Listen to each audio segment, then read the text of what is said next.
माधव कुंज बिहारे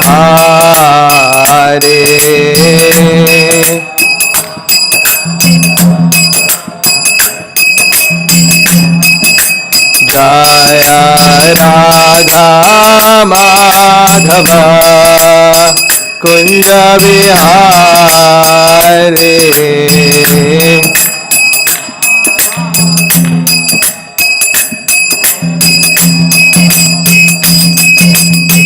गोपी जनवल्लभ गिरिवरधारे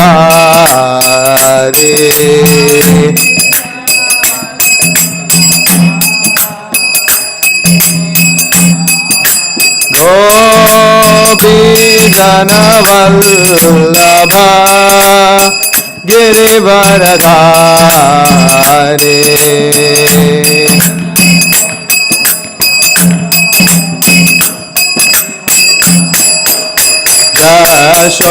यशोदानंदन व्रज जनरंजना यशोदानंदन व्रज जनरंजना मुना तेरा वन चाहे यमुना तेरा वन चारे जय राधा माधव कुंज बिहारी जय राधा माधव कुंज बिहारी जय राधा माधव कुंज बिहारी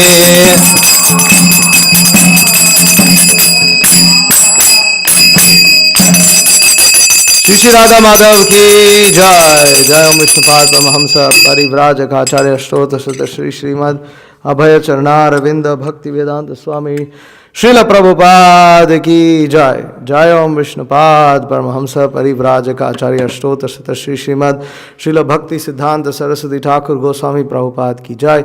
अनंत कोटि वैष्णव वृंद की जय। नामाचार्य श्रील हरिदास ठाकुर की जय। प्रेम से कहो श्री कृष्ण चैतन्य प्रभु नित्यानंद श्री अद्वैत गदाधर श्रीवासादि गौर भक्त वृंद की जय।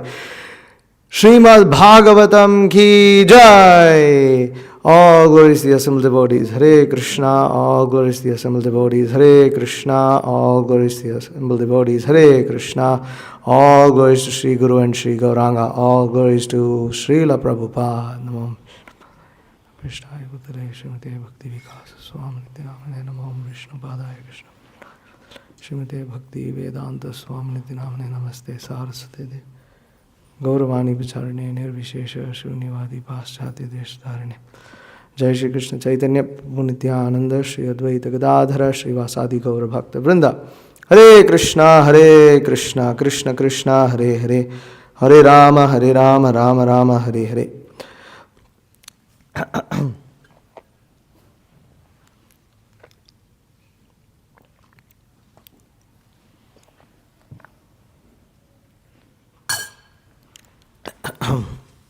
Reading from Srimad Bhagavatam, Canto 3, Chapter 6, Text 13. Om Namo Bhagavate Vasudevaya. Om Namo Bhagavate Vasudevaya.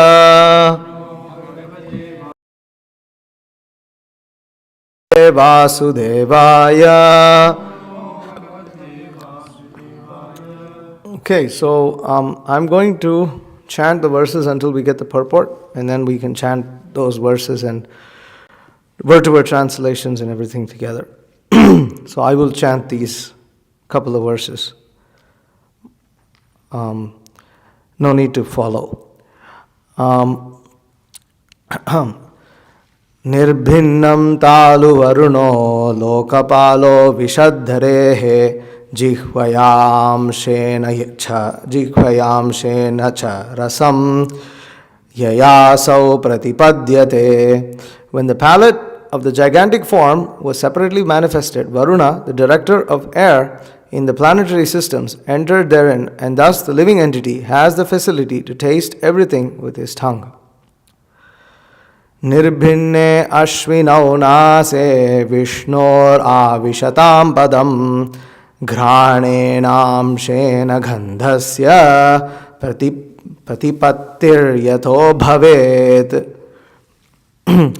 When the Lord's two nostrils separately manifested themselves, the dual Ashwini Kumaras entered them in their proper positions, and because of this, the living entities can smell the aromas of everything. Nirbhinne akshini tvashta lokapalo vishadvibhoho chakshusham shena rupanam pratipattir yatho bhavet. Thereafter, the two eyes of the gigantic form of the Lord were separately manifested. The sun, the director of light, entered them with partial representation of eyesight, and thus the living entities can have vision of forms. Okay, one more verse. Nirbhinnanyasya kar charmani lokapalo nilo vishat pranenam shena samsparsham yenasau pratipadyate. When there was a manifestation of skin separated from the gigantic form, Anila, the deity directing the wind, entered with partial touch, and thus the living entities can realize tactile knowledge. Okay. Yes. All right.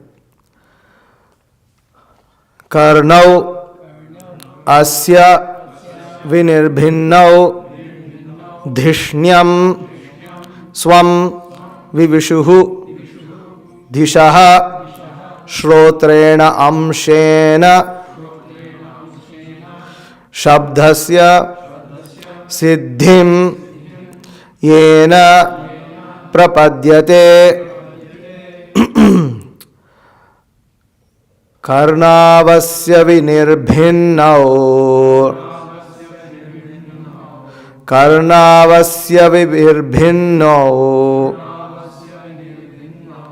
dhishnyam swam vivishurdishaha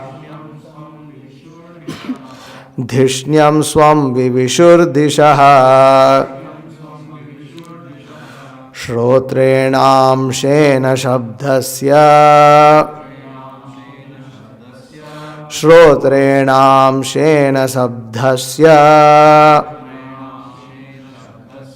siddhim yena prapadyate.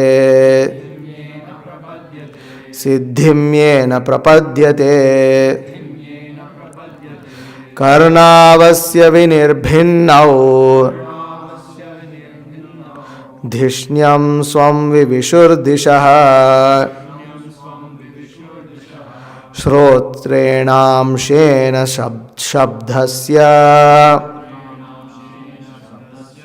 siddhim yena prapadyate. Karnavasya vinirbhinnau dhishnyam swam vivishurdishaha Shrotrenam shena shabdasya siddhim yena prapadyate. Please repeat.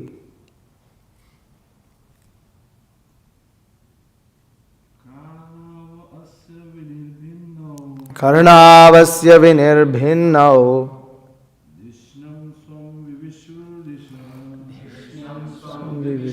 Vishurdishaha. Enamshena Shabdasya Siddhim Yena Prapadyate. Karnavasya Vinirbhinnao Dhishnyam Swam Vivishurdishaha. Shrotrenam Shena Shabdasya Siddhim Yena Prapadyate. Karnavasya Vinirbhinnao Dhishnyam Swam Vivishurdishaha. Shrotrenam Shena Shabdasya Siddhim Yena Prapadyate. Mataji's. This is a little too loud. Dhishnyam Swam Vivishurdishaha. Shrotrenam Shena Shabdasya Siddhim Yena Prapadyate.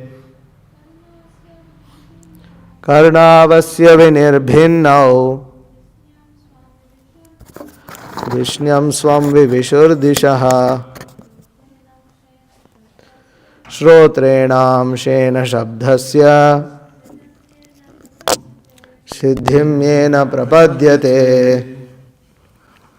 Okay, word to word translations. Karnau, the ears, Asya, of the gigantic form, Vinirbhinnau, being thus separated, Dhishnyam, the controlling deity, Swam, own, Vivishuhu, entered, Dishaha, of the directions, Shrotrena Amshena, with the hearing principles, Shabdasya, of the sound, Siddhim, perfection, Yena, by which, Prapadyate, is experienced. Translation, purport by His Divine Grace A.C. Bhaktivedanta Swami Srila Prabhupada. When the ears of the gigantic form became manifested, all the controlling deities of the directions entered into them with the hearing principles by which all the living entities hear and take advantage of sound. Purport. The ear is the most important instrument in the body of the living entity. Sound is the most important medium for carrying the message of distant and unknown things. The perfection of all sound or knowledge enters through the ear and makes one's life perfect. The entire Vedic system of knowledge is thus received by oral reception only, and thus sound is the most important source of knowledge. Om Ajnanatimirandasya Jnananjana Shalakaya Chakshurun Militam Yena Tasmai Shri Gurave Namaha. Shri Chaitanya Manobhishtam Stapitam Yena Bhutale Swayam Rupa Kadamahyam Dadati Supadantikam Vandeham Shri Guru Shriyuta Padakamalam Shri Gurun Vaishnavamscha Shri Rupam Sagarjatam Sahagana Raghunathanvitam Tam Sajivam Saadvaitam Savadhutam Parijana Sahitam Krishna Chaitanya Devam Shri Radha Krishna Padan Sahagana Lalita Shri Vishakhan Vitamscha. He Krishna Karuna Sindho Dinabandho Jagatpate Gopesha Gopika Kanta Radha Kanta Namostute Tapta Kanchana Gaurangi Radhe Vrindavaneshwari Vrishabhanu Sute Devi Pranamami Hari Priye Vancha Kalpatarubhyascha Kripa Sindhu Bevacha Patitanam Pavanebhyo Vaishnavebhyo Namo Namaha. Jai Shri Krishna Chaitanya Prabhu Nityananda Shri Advaita Gadadhara Srivasadi Gaura Bhakta Vrinda. Hare Krishna Krishna Krishna Hare Hare Hare Rama Rama Rama Hare Hare. Mukham karoti vachalam pangum langayate girim yat kripatam aham vande Shri Gurum Deenatarinam Paramananda Madhavam. Karnavasya Vinirbhinnau Dhishnyam Swam Vivishurdishaha Shrotrenam Shena Shabdasya Siddhim Yena Prapadyate. When the ears of the gigantic form became manifested, all the controlling deities of the directions entered into them with the hearing principles, by which all the living entities hear and take advantage of sound. So, here, the universal form is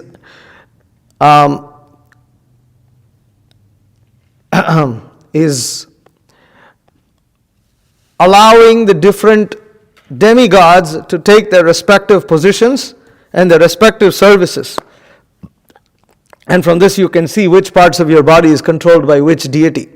For instance, in text 13 we see that the palate is the tongue, is controlled by Varuna. And it said here, the palate was separate, director of air in the planetary systems, entered therein. And thus the living entity has facility to taste everything with his tongue. So, and similarly you see that the nostrils are controlled by the Ashwini Kumaras.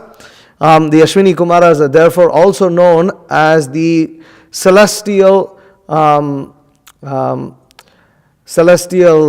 do they call them? Doctor is not exactly the word. A physician, that's right. Celestial physicians. And you can also see that the Ashwini Kumaras they are expert in all kinds of herbs. And one of the ways in which you figure out herbs is you smell. It's one of the first things you do is you smell a herb. And then you identify it's so and so herb. So Ashwini Kumaras control the nostrils and the sense of smell. And the eyes are controlled by the sun, who is the director of light. And therefore the living entities can have vision. If the sun, anything that has light, including these lights, are all ultimately, the source of all light is the sun within this material universe. And all these lights are simply small reflections of the sun and its ability to completely illuminate the universe. In Vedic cosmology, the sun illuminates all the planets. There is no separate sun with other planets, some star with other planets rotating around them, and that's giving light over there. According to Vedic cosmology, every single planet in this universe is illuminated by the light from the sun, which we call sun, same sun. So, text 16 says that Anila, the deity of wind, controls the skin, and therefore living entities can experience touch and tactile knowledge. What does tactile mean? Anybody knows? Touch? This means touch. Oh, okay. All right. So today's verse that we will be discussing, that Srila Prabhupada has a purport on, says that the ears are controlled. Who are the controlling deities of the ear? All the deities of all the different directions. So the deities of how many different directions are there? 10. Yeah, not 4. You have 10. You have north, south, east, west. Then you have 4 directions in between them. Northeast, northwest, southeast, southwest. And then you have up and down. So you have 10 directions, and so there are 10 deities. And Lord Ramachandra, when he killed Ravana, he offered Ravana's heads in the 10 directions as offering to the deities of the different directions. So the deities of the different directions constitute space, and sound is heard within space. And so we get to hear, our sense of hearing is controlled by these 10 deities. Sorry. And so Prabhupada begins the purport by saying that the ear is the most important instrument of the body. Sound is the most important medium for carrying the message of distant and unknown things. So all information, what is the first information that a baby receives in the form of sound? How is the baby trained? One of the first things that the baby is taught when it's born, well, in Vedic culture, but should be in normal circumstances. Today's life is all crazy wacko, but you'll understand what I'm saying. So baby, what does a baby know when it's born? It knows its mom. It doesn't know the dad. It does not know the dad. All the baby knows is that it seeks out the mom, and it seeks out the mom's breast. This is what a baby does. And you can see this actually in many, many life forms. Right? If you ever had the good fortune of seeing a calf born, it might not look like a very pleasant sight, but the calf being born is a very auspicious thing in calf being born to a cow. And the first thing the cow does is it licks the calf like anything, which is medicinal for the cow and is also very encouraging for the calf, and cleans the calf completely by licking it from top to toe. And then what does the calf do? Immediately it seeks out the cow's udders. That's what it seeks out. So you see this same thing when babies are born, they seek out the mom's breast. It's a natural function. So the baby has intuitive knowledge of the mom. And in fact, the baby is a part of the mom's body actually. And so there's a very intimate connection between the newborn baby and the mother. So the baby knows his mother because it's part of the mother's body. It was living inside the mother's body for so many months. So the baby knows the mother. But how does the baby come to know of the father? The mom tells, this is your father. See daddy? Here's daddy. That's how the baby knows. Otherwise the baby will not know. The baby knows everything about its circumstances, who one is, everything by sound. We would not know anything without the sound. So therefore Prabhupada is saying distant and unknown things. And for the baby, everything outside its mom is distant and unknown because it was part of the mom's body. So beginning from birth, we learn everything through sound. The newborn baby does not have its eyes, it can't see anything really. It's almost blind. A newborn baby is just almost blind. It doesn't know. It cannot see much. So the first organ that, of course, one has the tongue, but then the knowledge gaining organ is the ear. It's the first organ that functions. That's how the baby knows things and is taught things. Everything else is, its skin is too soft, it can't grab anything, it can't really eat much because all it can do is drink the mother's milk initially. So all the other senses they don't really function so well. Then slowly everything develops. But the oral reception is one of the first means of gaining knowledge. And similarly, in this way, we can think about everything that we have learned in life, and you will find that you actually learned it by hearing. You would have seen, but your seeing doesn't become perfect until you've heard about it. What is that? That's how so you see kids ask, what is that? What is that? So they have to hear. They have to be told this is what it is. Then the child gains knowledge in this way. So everything is learned in our life through sound.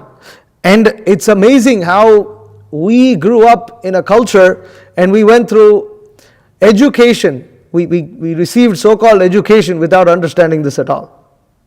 We have no clue. And until we read Srila Prabhupada's books, we didn't even know that we gained all knowledge through the ear. That's why this knowledge this is why what we gain in the form of material knowledge in the schools and colleges and universities today is avidya. It's not even it doesn't even give you an idea of reality that much. So, Prabhupada says the perfection of all sound or knowledge enters through the ear and makes one's life perfect. The entire system of Vedic knowledge is received through oral reception only, and thus sound is the most important source of knowledge. And from this we can understand that anything we want to learn in Krishna consciousness, Prabhupada is saying the entire system of Vedic knowledge is received by oral reception only.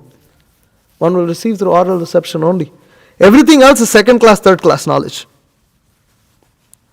Whatever you gain through other senses, this is all second class.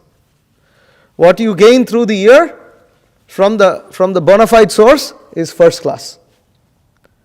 So, in that regard, we'll go through some things that Srila Prabhupada has said about hearing. And then in the end, I have a very wonderful article. Okay, so this is Canto 3, Chapter 26, Text 32. When egoism in ignorance is agitated by the sex energy of the Supreme Personality of Godhead, the subtle element sound is manifested. And from sound came the ethereal sky and the sense of hearing. So Prabhupada says, it appears from this verse that all objects of our sense gratification are products of egoism in ignorance. It is understood from this verse that by the agitation of the element of egoism in ignorance, the first thing produced was sound, which is also the subtle form of ether.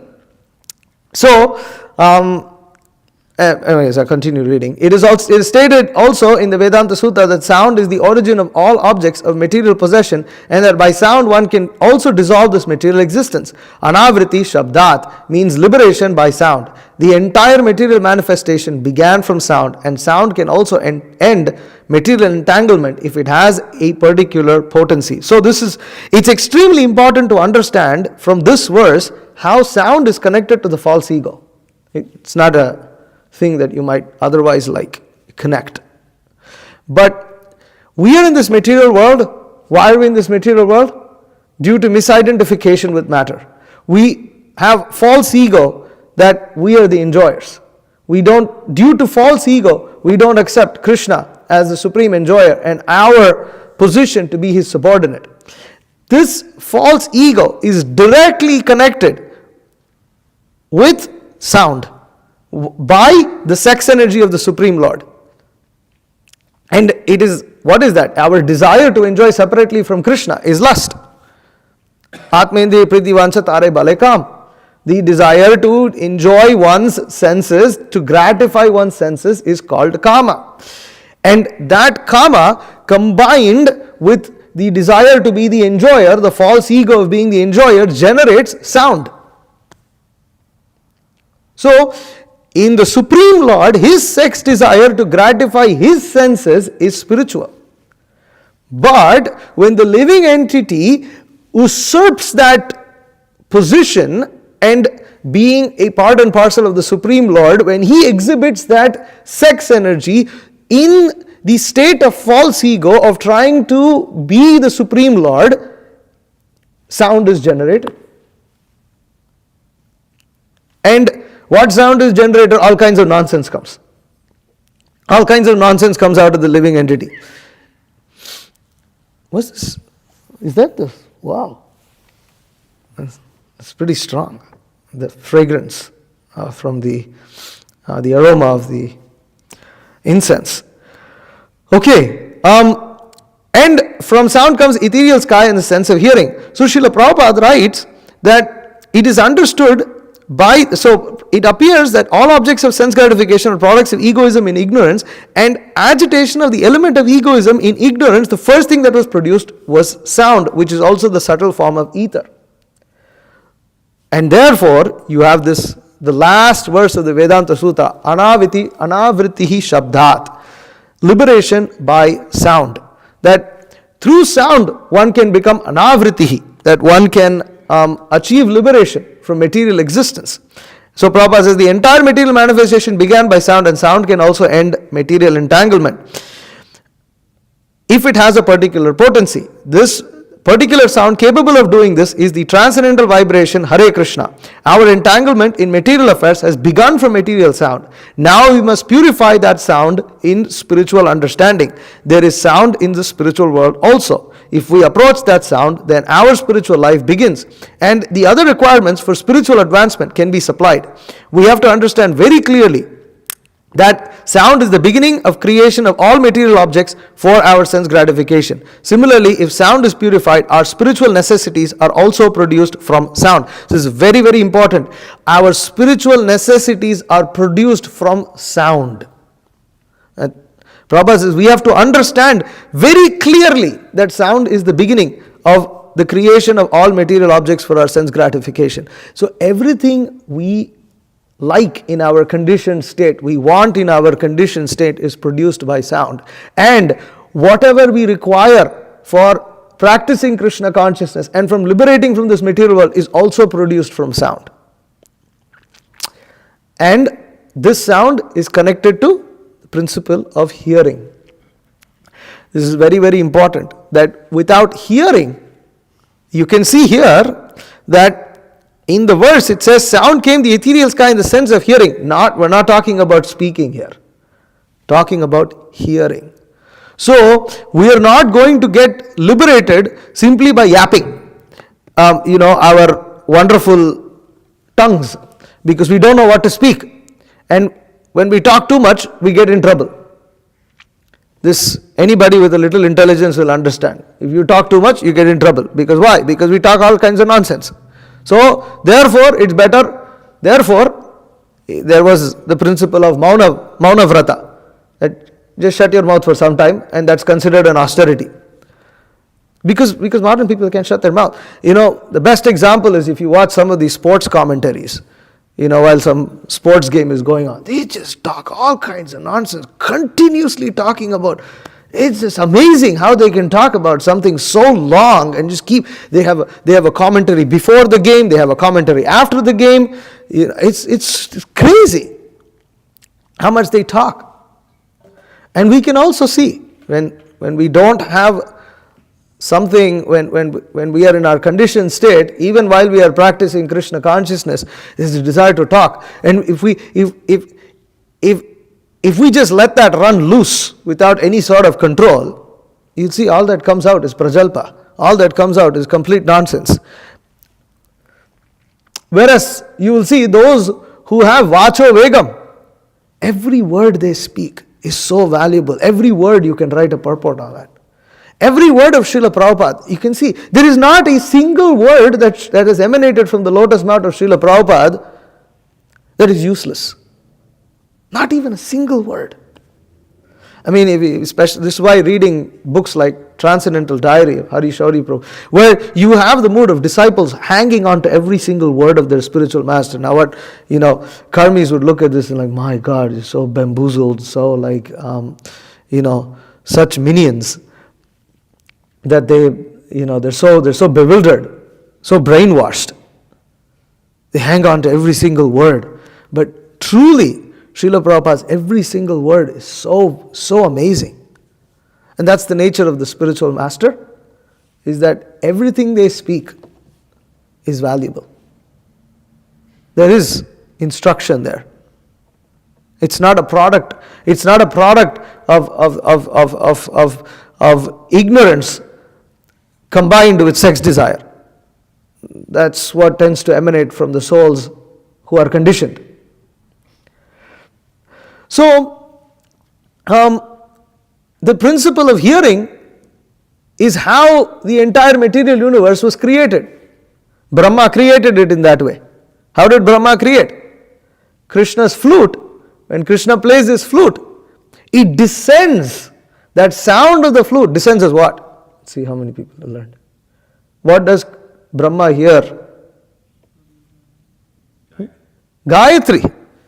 Krishna's flute descends in the form of the pranava, Om, and then manifests as Gayatri to Brahma. Brahma meditates on the sound vibration of the Gayatri mantra and creates this entire universe. Everything that we know here, that we are seeing, all kinds of enjoyment, all kinds of personalities, characters, objects of sense gratification, planets, places, whatever you call it, is all created by Brahma. And how did he create it? By meditating upon Kama Krishnaya Govinda, He Gopi Jana Ityapi, Vallabhaya Priyavakner, Mantram Te Dasyati Priyam, Tapastvam Tapa Etena, Tava Siddhir Bhavishyati.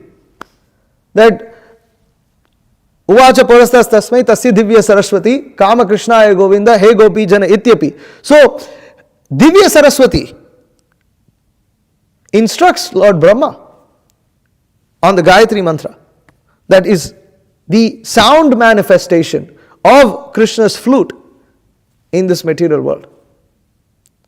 And that Kama Gayatri mantra is what Brahma meditates on. This Kama Gayatri mantra is extremely powerful. If you read Krishna book, you will see that if you read the daily schedule of Krishna, there's a chapter, Krishna's daily activities. And you'll see that when he's chanting Gayatri, what is he doing? He's meditating on himself. And also, he's meditating on?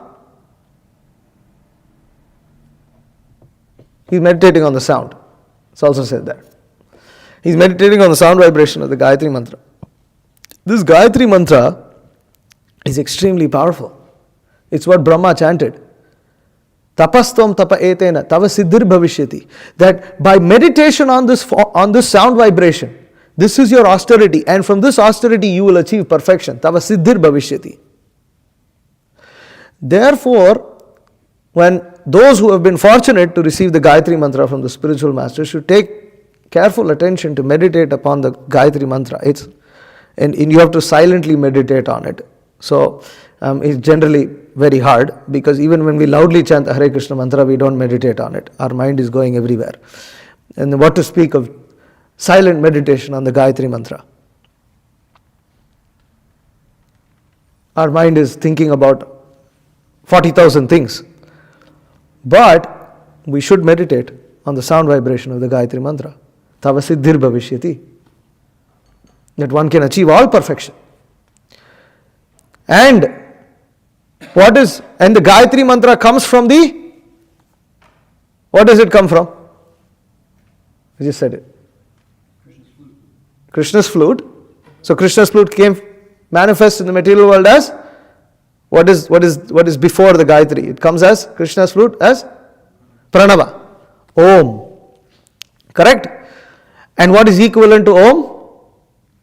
The Hare Krishna Mahamantra. Hare Krishna, Krishna Krishna, Hare Hare, Hare Rama, Rama Rama, Hare Hare.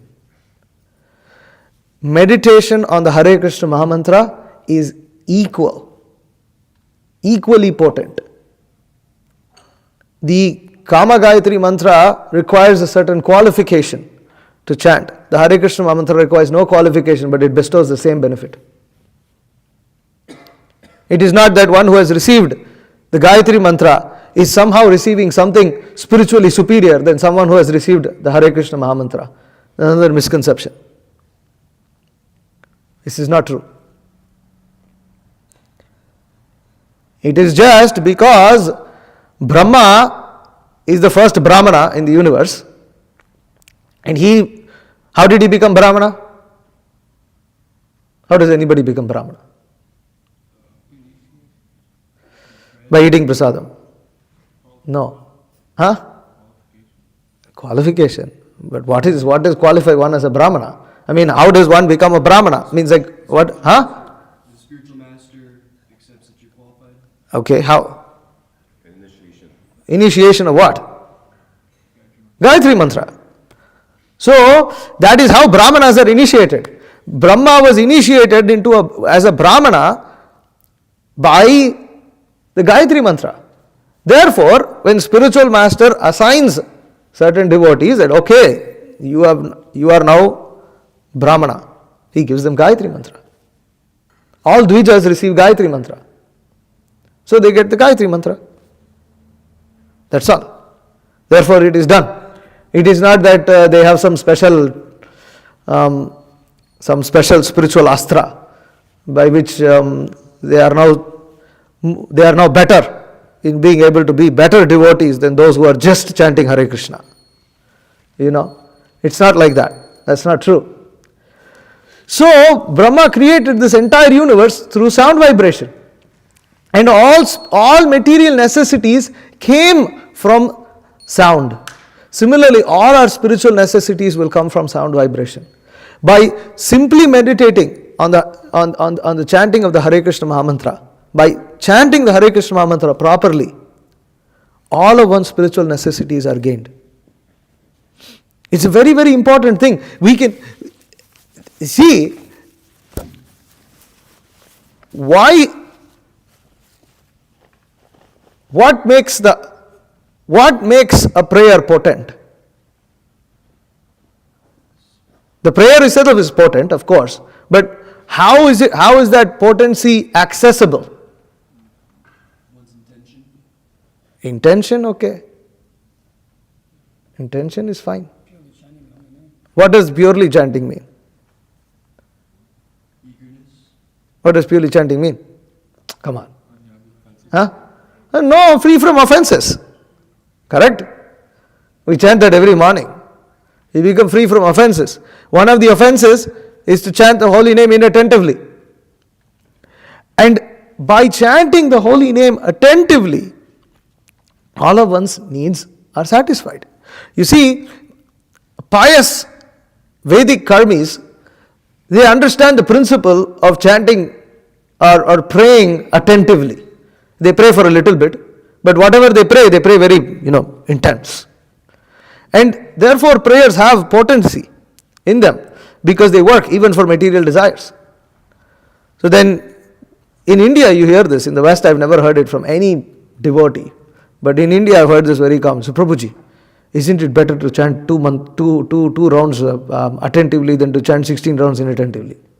I'm chanting 2 rounds attentively, Prabhu. I'm doing better. It's better actually.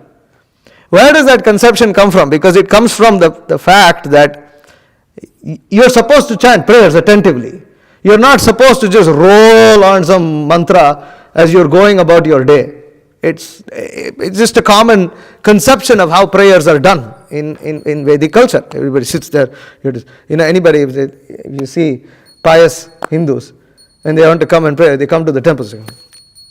They try to shut themselves, try to focus on whatever they're trying to do. So that idea is there that you have to focus on prayer.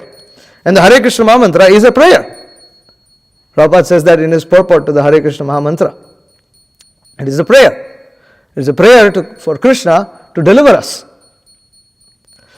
And he doesn't know that the bell needs to be rung silently. So,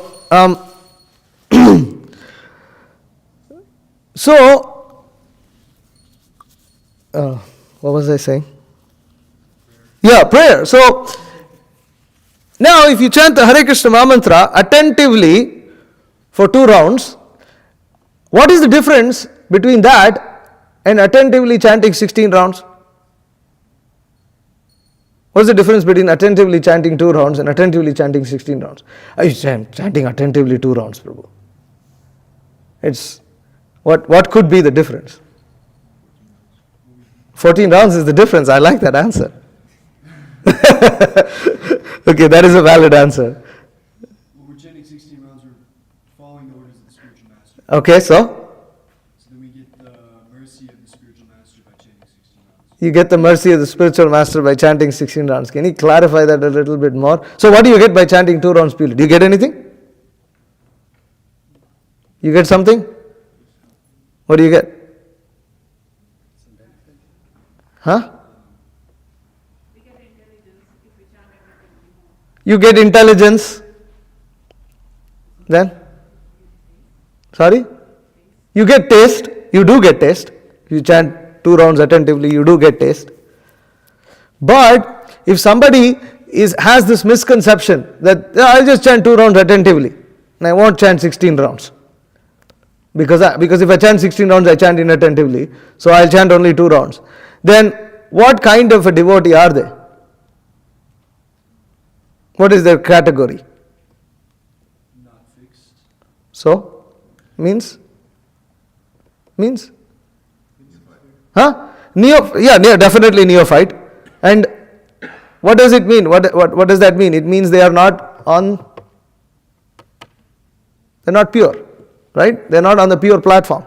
Now, bro, we are chanting 16 rounds. I'm also not on the pure platform. That's good, but at least you're on the pure path. They're not even on the pure path yet. They are averse. We're not referring to those who are building their way up to chanting 16 rounds, but they're those who are literally arguing that no. So they're not pure. So what happens, the result of chanting their Hare Krishna is that they become dear to Krishna in some way, because at least they are chanting His holy name, but other material desires get fulfilled. because that is the potency of the holy name. Material desires get fulfilled. So their material necessities, and they may actually feel, I'm chanting 2 rounds Hare Krishna mantra, it's fantastic, life is good. It's working. It's working. It will work. It's because that's the potency of the holy name. Everything is, sound generates material necessities, but if because the holy name is not being chanted fully purely, the holy name will bestow some benediction. Of course, eventually Krishna will drag that living entity to his lotus feet. But how Krishna does that is up to him, and it depends on the sincerity of the disciple of the practitioner. And going further into this. What happens if one chants the holy name 16 rounds attentively?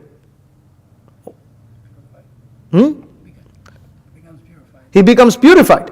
He becomes purified because he is chanting the holy name free from offenses. It is the stage of Namabhas. What does the stage of Namabhas offer? Taste, yes. Liberation. Namabhas offers liberation.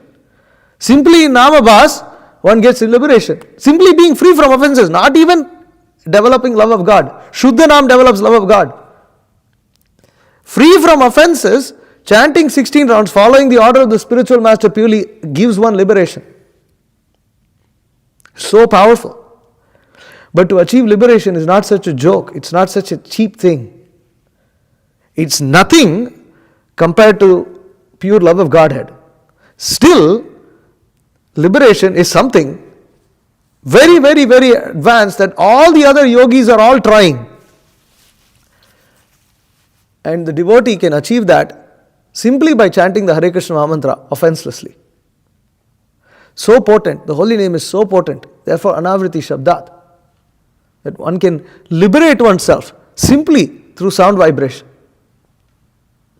So, and when one chants offenselessly, one's taste for the holy name actually begins at that point. That's real taste. And that real taste leads one to develop spiritual, he becomes dear to Krishna, very dear to Krishna. And in that platform, he starts to develop love of God. He starts to get a glimpse of it. And slowly that becomes stronger and stronger and stronger. And Namabhas leads to Shuddha Nam, which ultimately bestows love of Godhead. So, if we want to become free from all our miseries, all our troubles, anything that we are experiencing, the minimum we need to do is to chant the holy name offenselessly. Minimum. Without that, it is not going to happen. We can sit and scheme, we can plan, we can blame it on so many other people, etc., etc., etc. This is not the spiritual process. If our Krishna conscious process involved changing circumstances, then it is no longer spiritual. It is a material process. For instance, if one needs to study in a particular university, say one wants to go to Oxford, one wants to study and one wants to become a student of Oxford. Now you have online education, but generally one has to go to Oxford University. One has to go there to learn that. So one has to change one's material circumstances. But Krishna consciousness is so powerful that it can be practiced. Grihe tako bane tako. That one can chant the holy name, one can practice Krishna consciousness in any circumstance, provided that one follows the instructions of the spiritual master. So, anyways, this is going to go a bit over time. Okay, now going to a lecture Srila Prabhupada gave in, actually before that, sorry.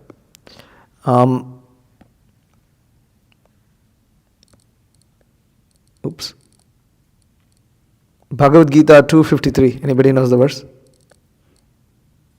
No? Shruti pratipannaste yada stasyati nischala samadha vachala buddhis tada yogam avapsyasi.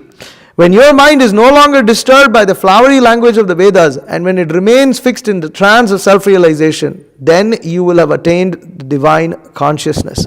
So, the process of becoming free from all miseries involves hearing, but one has to hear from the right source. If one hears even from the Vedas, but hears the flowery language of the Vedas and becomes disturbed by it, then one cannot achieve liberation. One cannot achieve self-realization. One cannot become fixed in it. You may become fixed a little bit and then you may divert a little bit like this. So, this is a very, very important point to understand here. Okay. Going to this lecture Srila Prabhupada gave on Canto 3, Chapter 26, Text 32 on January 9, 1975, Prabhupada says, is it visible? It's too small?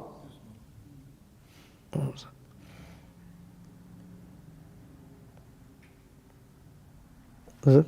Okay? No? It won't get bigger than this.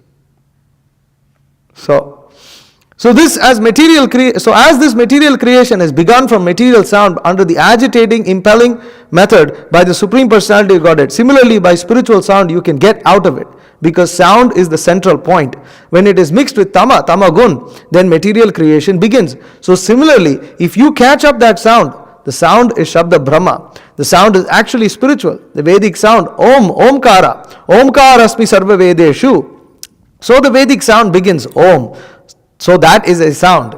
So if we capture that sound and we make further progress, Shabdat Anavriti, in the Vedanta Sutra it is there, Anavriti, no more repetition of birth and death. Omkara, if one can chant Omkara at the time of death, he is immediately transferred to the spiritual world, impersonal spiritual effulgence. But if you chant Hare Krishna, then immediately you go to the spiritual planet. So, and in that verse that we just read in Bhagavad Gita, Prabhupada says, in the end, in Krishna consciousness, one comes directly into communion with Krishna, and thus all directions from Krishna may be understood in that transcendental state. So we need direction. And how do we get direction in life?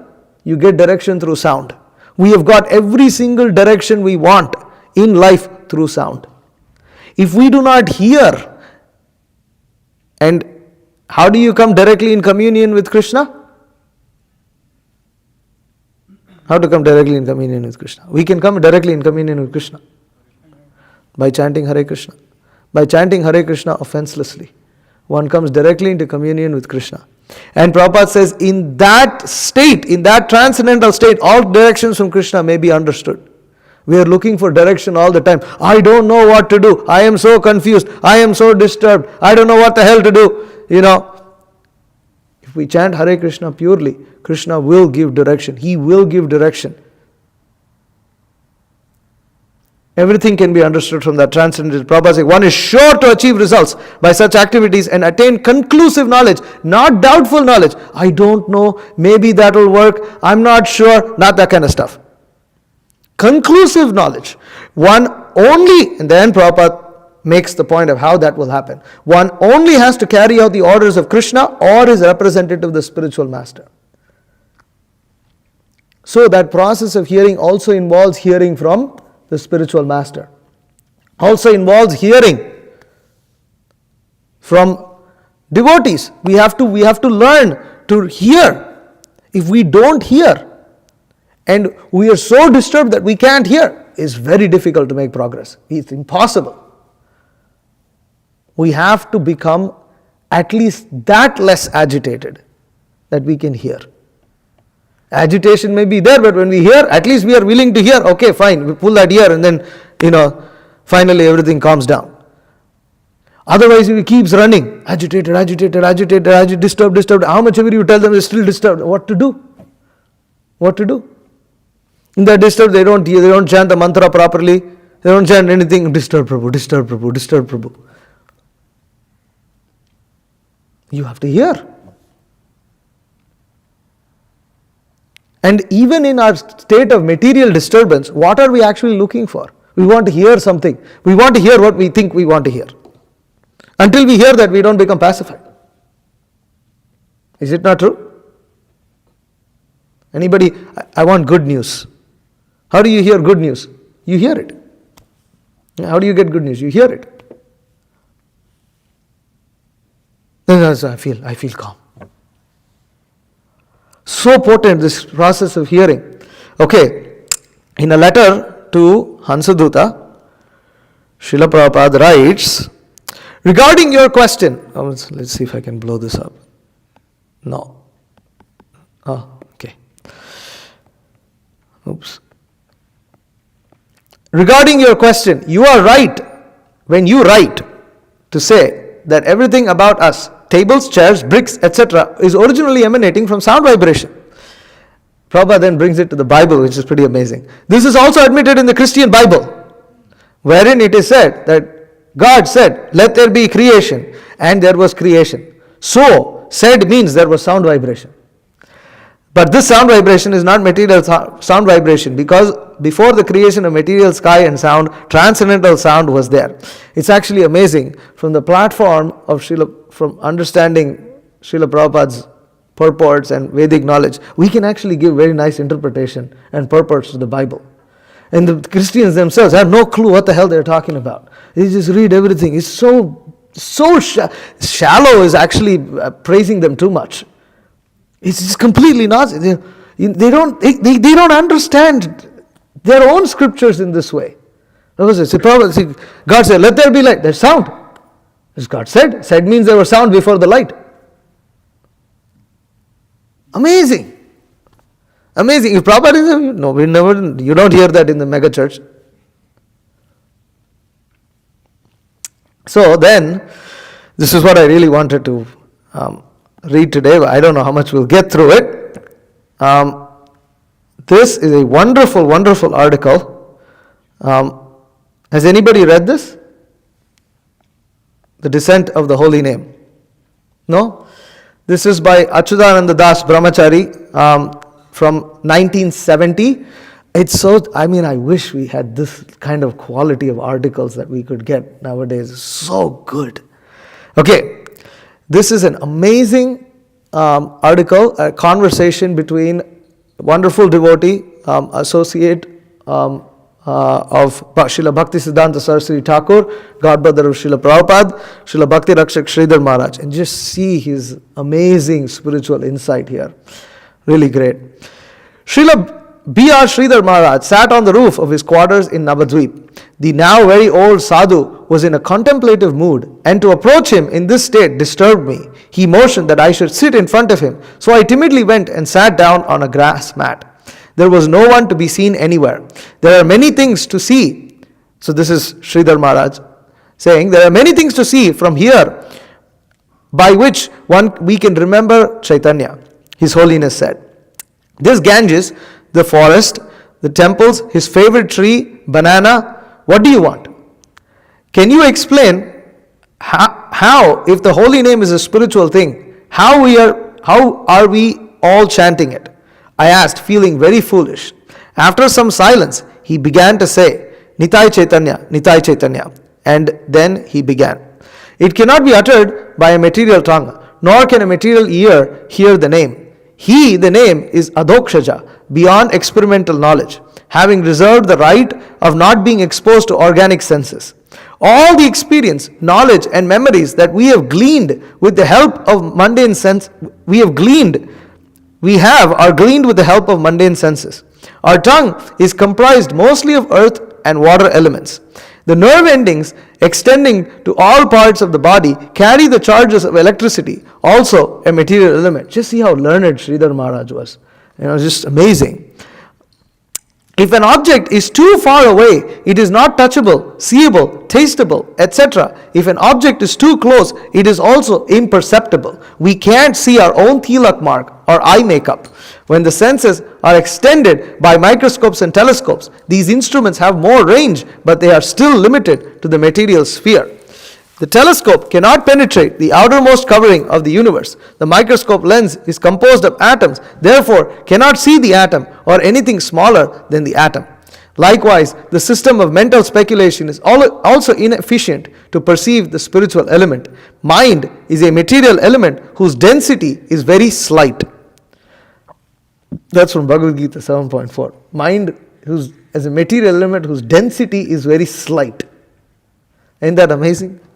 Okay. Higher abstractions are no more spiritual than hard rocks. There is a common belief that by extending the potency of the mind, we can conceive of the infinite. But this process is defective. If the infinite can be confined in a limited mind, then it is not infinite. I don't even know how many hairs are on my own head. Mental speculators grind their brains over abstract aphorisms of Zen and Upanishads and think that by their own power they can achieve something like infinity. The result is mental masturbation. The mind explodes and dies of exhaustion, and the reaction is deplorable. Total forgetfulness of the self and the infinite. We could talk a lot about this, but I'm just going to read it because it's such an amazing article. There are channels by which the infinite descends. He is all power, glory, beauty, knowledge, wealth, and renunciation. He is dominant, all extending, free, and autocratic. The infinite cannot be contained in a limited sphere. But if he is really infinite, then he has the power of making himself known in all his fullness to the finite mind. When out of his own prerogative, he takes the initiative and reveals himself to the devotee, there is actual perception of Godhead, self-realization, transcendental elevation. By the channel of transcendental sound, he comes by vibrating the spiritual tongue of the pure devotees representing him to the world. The spiritual element vibrates the spiritual tongues of the Sadguru's audience, which have hitherto never been vibrated. So, the holy name who is infinite, Krishna who is infinite, descends through the spiritual vibration of the tongue of the spiritual master, and then it vibrates the spiritual tongues of the audience which have previously never been vibrated. Sadgurudev utters Hare Krishna. Our material ears hear some sound that resembles the transcendental name of Krishna. Our eardrum moves the liquid of the inner ear, half water and half air, which vibrates the ethereal element and touches our mind. At this point, the soul has still been untouched, and there has been no genuine spiritual experience. By hearing with the mind's impressions, we enjoy the sound of the cymbals, kartals, the beat of the chant, and the pleasant company and effect of listening and hearing. But it doesn't stop there. This is the initial experience. Oh, I like this chanting, and it's still on very mundane level. It's resembling the sound, but V.R. Sridhar Maharaj is like analyzing the whole thing. Piercing the mind, the original sound uttered by Guru moves our intellect, and we consider the Krishna conscious philosophy. For millions of years, sages chanted this on the banks of many holy rivers. Ideas flood everywhere about the possible effects of the mantra. This, while being quite blissful, is not spiritual revelation in the true sense. Beyond the intelligence is the spiritual element, soul, myself. That sound, having cut through all my senses, including the mind and intellect, now vibrates the finest sentiments of my own real existence. This is the perception of the holy name on the spiritual plane with my spiritual ear. Then the soul inspires, recapitulates, sending vibration back to the intelligence, mind, etc., out through my external tongue, and we say, Hare Krishna. That Hare Krishna is He, and we dance in ecstasy. Sounds, sounds, sounds. His Holiness repeated slowly. Sounds catch hold of the sounds. Seize the sound waves traveling within the ether, and your happiness is assured in spiritual life. One Rishi has explained in his sutra that massive epidemics are due to the contamination of the ether by impure sound. When the lawyers and pleaders in court began to tell lies in the name of justice, these sound vibrations contaminate the ether, which in turn contaminates the air and water which people breathe and drink. An epidemic is the result. When four-headed Brahma creates the universe, the seed ingredient sound, Om.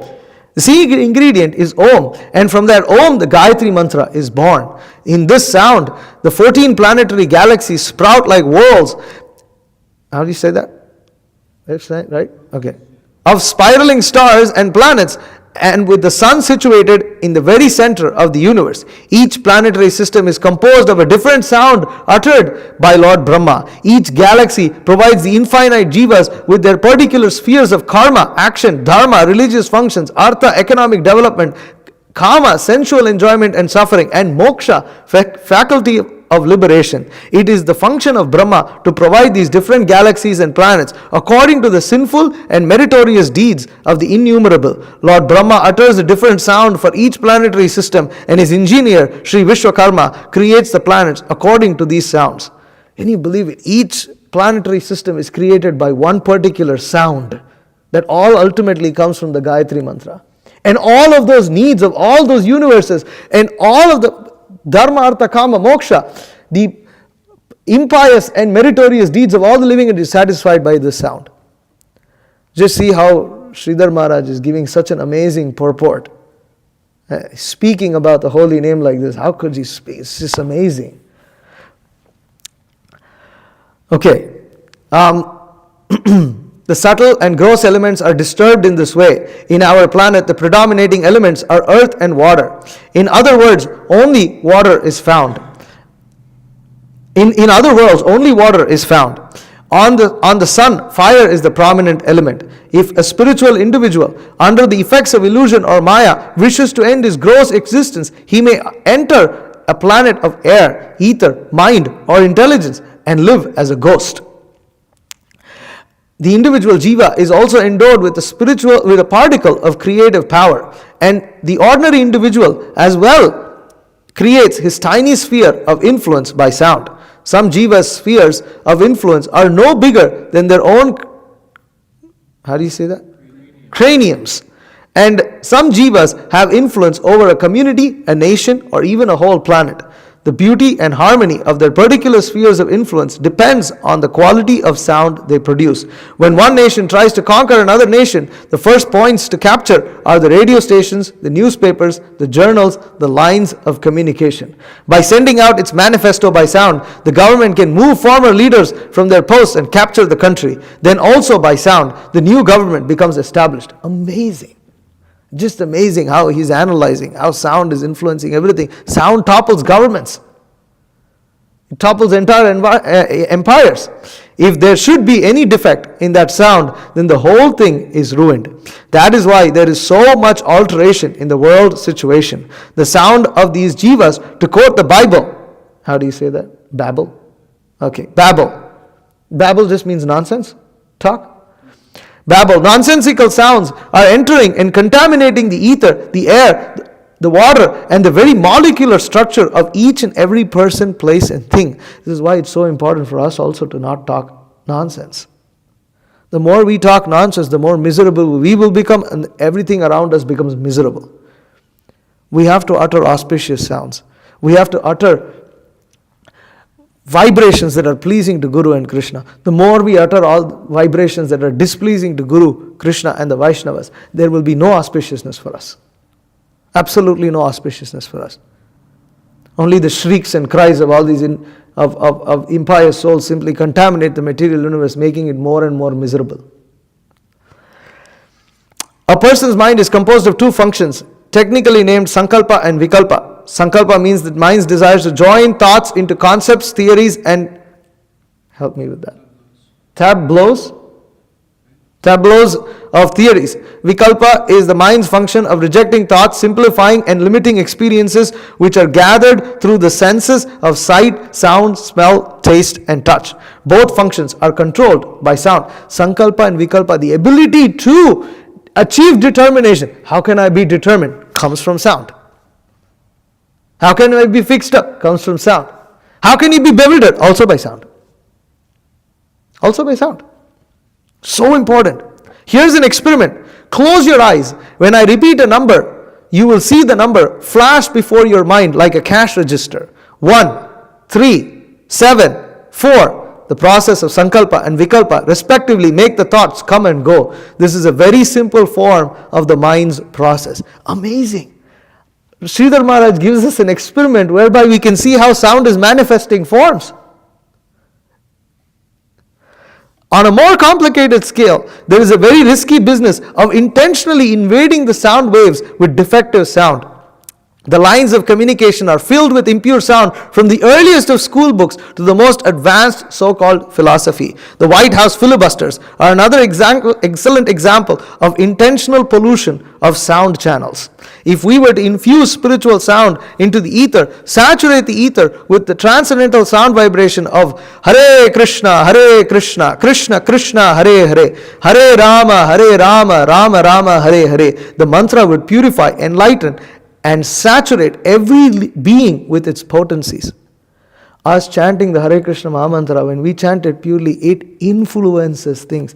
When we go on Harinam, yes, sometimes we happen to be in circumstances which are not very wonderful, where all you're surrounded by is some homeless bums. But still, the transcendental holy name has its effect. It has its effect. It is so potent. It is so powerful. It is purifying. If we were not there, what other sound vibrations are entering the ether? How much pollution is going on? People talk of pollution. According to Vedic Shastra, the greatest form of pollution is not air pollution, water pollution, land pollution. It is sound pollution, which is happening way too much. All other forms of pollution are coming from this form of pollution. And where is the pollution? It's not just outside, it's in our head also. It's right there, right here. So much pollution, so much crap. We need to detoxify. Detox regime. And then anyways. It's 8:50. It's so tempting to finish this article, but it's quite a bit more. So I think I've given a good glimpse of it. If the devotees desire here, I can finish. Otherwise, I can open it up for questions. I can read for the next 10 minutes and then we can just end the class. Vox Populi? Finish? Okay.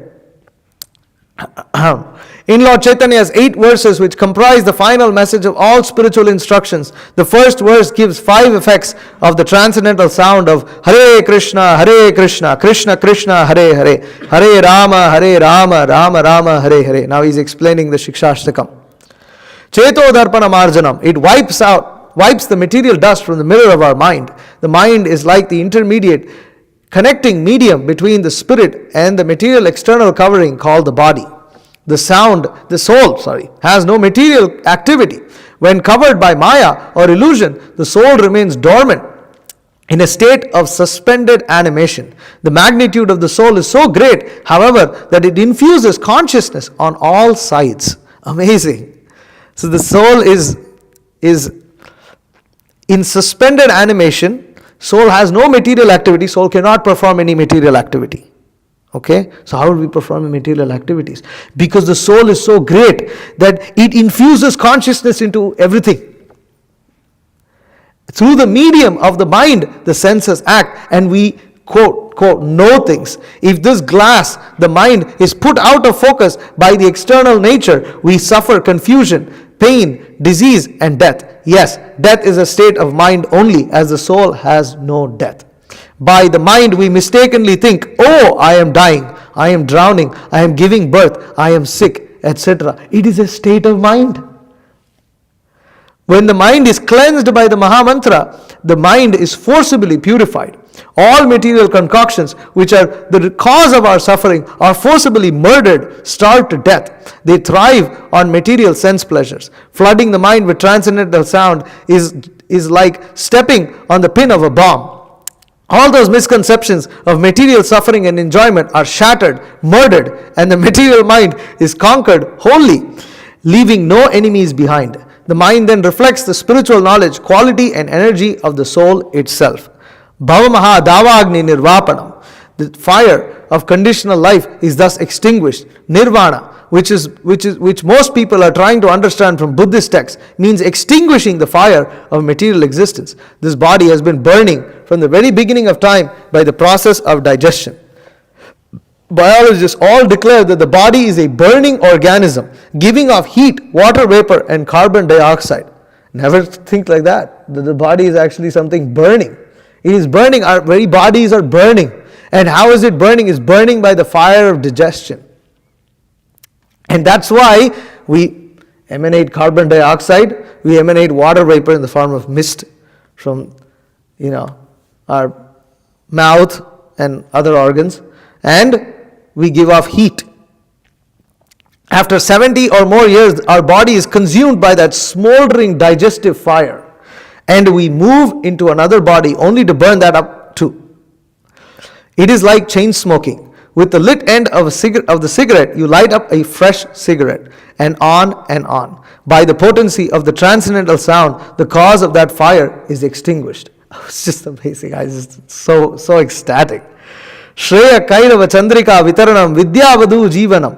The transcendental sound then spreads the light of benedictions, peaceful suggestions, and fearlessness, and no more anxieties invade the mind. We approach the world after coming out of the womb with many deep-rooted fears. Is there safety? Is there happiness? Is there peace? The answer is the basic seed. Om, in this case, means one big spiritual yes. Om, yes. A positive answer. Actually, interestingly, in many languages, in at least 2 languages that I know of, Om basically means yes. One language like that is Sinhala in Sri Lanka. How do they say yes? Om. That's what it literally means. And the Sri Lankan Tamils also say that because they are next to the Sinhalese, so they say also Om to signify yes. So it's very interesting. Simply by negating the mind, the questions of the soul are not satisfied. Something positive must be given. The Mahamantra floods the mind with suggestions of the truth. Anandam buddhivardhanam pratipadam purnamrita swadanam. A full draught of an ocean of blissful nectar is served to the soul, who has been thirsty from time immemorial. Sarvatma snapanam param vijayate Sri Krishna sankirtanam. This point has twofold meaning, one external and one internal. Sarvatman means all jivas. The holy name bathes all souls with spiritual bliss, knowledge and love. The transcendental sound completely overcomes the soul with its sublime potencies. But Atman has many meanings, as given by Chaitanya Mahaprabhu. Atman means the supreme absolute truth, the body, the mind, the intelligence, endeavor, conviction and nature. By uttering the pure sound of the Mahamantra, one invades the very cause of everything that exists. The mind, body and soul, and even nature itself can be changed into transcendental nature by one exclamation of Hare Krishna. Capture the sound waves which are the cause of every item of existence and saturate them with Hare Krishna. The result will be total transformation of energy. An ashram, temple and all paraphernalia in them are all divine. The environment in which we live in the ashram is not the same as the one we were born with. It is there. It is Goloka. The more we progress in our sadhana, the more He will reveal Himself to us. One of the supreme forces in the descent of the Hare Krishna mantra, Jayadev Goswami, Jagat Guru, has written a beautiful verse in the description of this process. O Harinam, you enter my ear and touch my heart, and tears flow from my eyes and fall to the ground. Making soft clay, my footprints are left for my successors to follow my way. Even the way he just says it in English is poetic. It must be noted that if the Guru is bogus, then that name will not touch the spiritual spark within the coverings of the mind and body. It may sound the same, but it is not. Just like milk and whitewash look the same, but they are altogether different. Now many such artificial gurus are about, and this fact is, as it were camouflaging the genuine devotees. If someone finds a treasure beneath a tree and marks the tree with his initials and then comes back to find every tree marked with the same initials, he is unable to recall the original tree. The original sentiments invoked by the name are concentrated, blissful recollections of the pastimes of Krishna. These sentiments are in all souls and are 5 in number. The neutral sentiment, which is Shantarasa. The serving sentiment, Dasya Rasa, the sentiment of friendship, Vatsalya Rasa, Sakhya Rasa, parental sentiment, Vatsalya Rasa, And the sentiment of intimate love, Madhurya Rasa. Krishna is called Akhila Rasamrita Sindhu, the ocean of transcendental sentiment. In the Bhagavad Gita, Krishna says, Ye etam mam prapadyante tam stataiva bhajamyaham. I reciprocate all the different services rendered within the sphere of these different sentiments or rasas. Krishna uses the neutral devotees who do not take active engagement in his interest at his own sweet time and liking. If he wants to play the flute, he picks it up and he sets it down when he likes. To his servants, he is the noble master.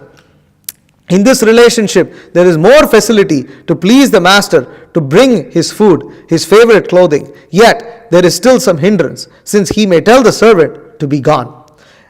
And the servant must obey out of duty. The friendship rasa has two stages. The first stage is friendship with feeling of respect and reverence. Arjuna has this type of friendly relationship with Krishna. He begs forgiveness from Krishna for unknowingly calling his name in jest or for associating with him without bowing down, etc.